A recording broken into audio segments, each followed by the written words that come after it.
So this is a perfect example of a plant.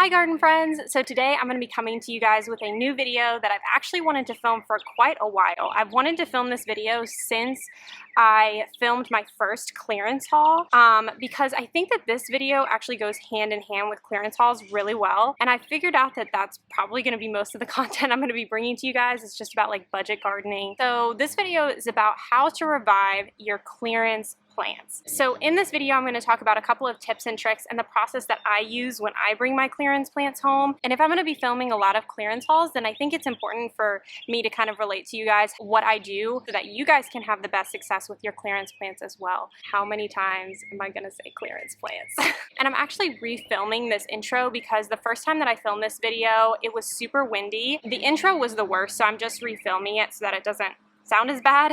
But I thought this video would be super helpful for you guys so you guys can kind of see my process and how I go about treating my clearance plants when I bring them home, and hopefully this can kind of lead you guys to have more success. So I just wanted to go ahead and share that process with you guys. So let's go ahead and get started with the video. Okay, so the first thing that I do when I bring a clearance plant home is immediately put it into water, and I prefer to put it in water rather than water it. Most clearance plants are literally put on clearance because they're not getting enough water. That's 98% of the time why they went on clearance in the first place, especially at like a big box store like Lowe's or something like that. They're only getting overhead water. And if you guys have houseplants, you know that the same thing happens with houseplants, but after a while of being in a pot, sometimes the dirt can kind of stick together, and so what ends up happening is you water it and it literally just runs down the side and it doesn't actually permeate the soil. But like the employees aren't going to spend 10 minutes to make sure that one plant is getting watered. So of course when they start to look a little water stressed, they just go on the death rack. So my first thing that I normally do is I actually put them into this little kiddie pool that I got here from, I think I got it from the Dollar Tree. And so it's literally like a couple of bucks. Fill it up with water and I let them sit in that for 30 minutes to 2 hours. But the biggest thing that I would stress to you guys, if you can help it, try not to leave them in there for a day or more. And the reason for that is that just like with houseplants, regular plants can experience root rot, and that can negatively affect the plant. You definitely don't want them to be sitting in water, but you want them to be hydrated. Okay, so once you've given your plants a good soak and they start to perk up a little bit, because they probably will, within a day or so, they're gonna start looking a whole heck of a lot better. Once they start perking up, then's the time to go ahead and prune. So there is a couple of things that you're gonna need when you start pruning, and the first thing is you're gonna need some rubbing alcohol or bleach. Doesn't matter which one, just something that will kill anything bad. A little cloth, and then just a pair of pruners, or honestly just a pair of sharp kitchen scissors.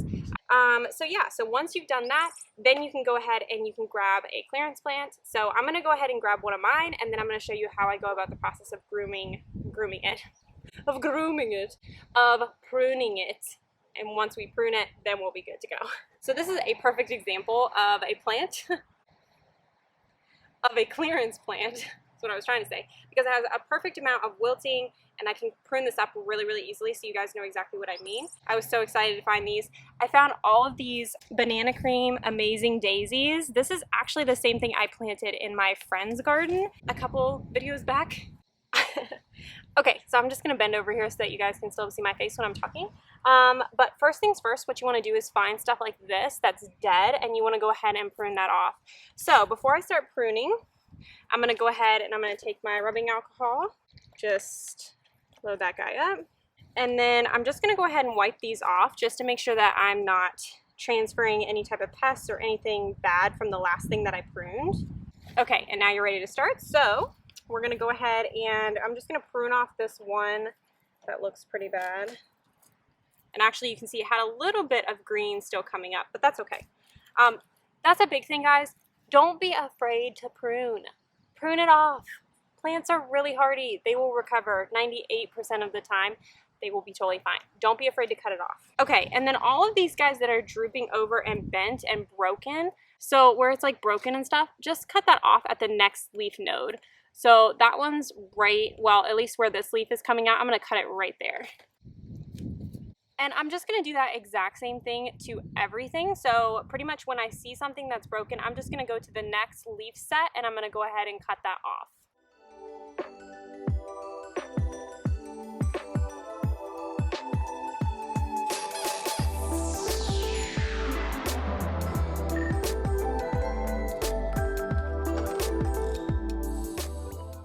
Okay, so next what I'm going to go ahead and do is I'm going to get all of this dead stuff out of the pot. This can foster an environment for all kinds of pests, so go ahead and take that stuff out.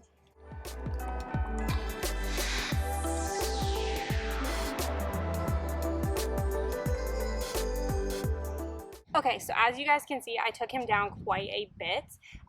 A good rule of thumb when you're pruning any type of plant is to try not to take it down more than a third of its original size.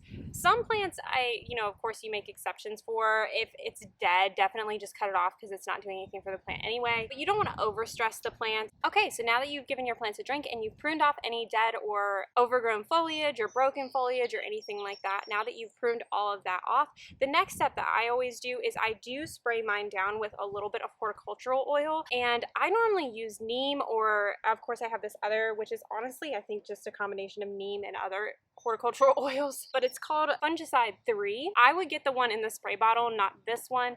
This one I use on my garden beds. I just so happen to have actually run out of the spray bottle, so I didn't have that to show you guys. But this one's really good because it's just all around. It pretty much kills everything that could potentially be coming in on your plants. I always just do it as a precautionary measure. The majority of the time, I don't have to deal with pests coming from the garden center. I've only had it happen once or twice, and I've bought quite a few clearance plants, but just as a safety measure, I normally do spray them down. I also use neem oil, which you can get really, really affordably. And I got this one from Garden Safe as well. And you just dilute it in some water. It has instructions on the back on how to do that. And then you just spray down your plants really, really well. So I normally spray them down pretty well for about 2 to 3 days before I plant them out in my landscape, just to prevent any cross-contamination to any of my other plants that are already in my garden. And while you're waiting for 2 to 3 days before planting your stuff out into your garden, like you're waiting for this to work, actually I got this tip from Garden Addicts, so I'll go ahead and link her video because she did one very similar to this, but she actually said that she normally tries to put her plants in part shade when she first brings them home because they're already stressed. So putting them, even if they're already full sun plants, putting them out into the direct sunlight, especially afternoon sun, sometimes can stress the plant out when it's trying to recover already. So just putting them in a good situation where they're trying to be sheltered from afternoon, hot afternoon sun is probably a good idea. So I started doing that because I think that it's just a good rule of practice and it makes sense to me.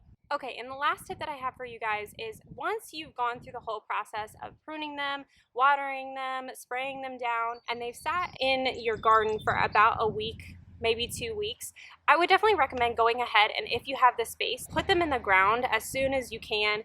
I found that after a while, just trying to keep on top of watering them and keeping them well watered is really, really tough in their nursery pots. So as soon as you can put them into the ground, you're going to be better off because they're not going to dry out as easily. They're going to start establishing root systems and they're going to perform better throughout that first year, the sooner you can get them in the ground. Okay guys, so that's all my tips for today. So I hope that you guys learned something today and that you can use this to save more clearance plants, because the fact that there are so many plants on clearance and they literally perform almost just as well as the full price plants, I want to spread the message, get more people to save money, and hopefully get into gardening. So I hope you guys enjoyed, and please like and subscribe. It really helps my channel out to grow and just to reach more people and grow our garden friend community. So yeah, have a great rest of your day, and I'll see you guys in the next video. Bye!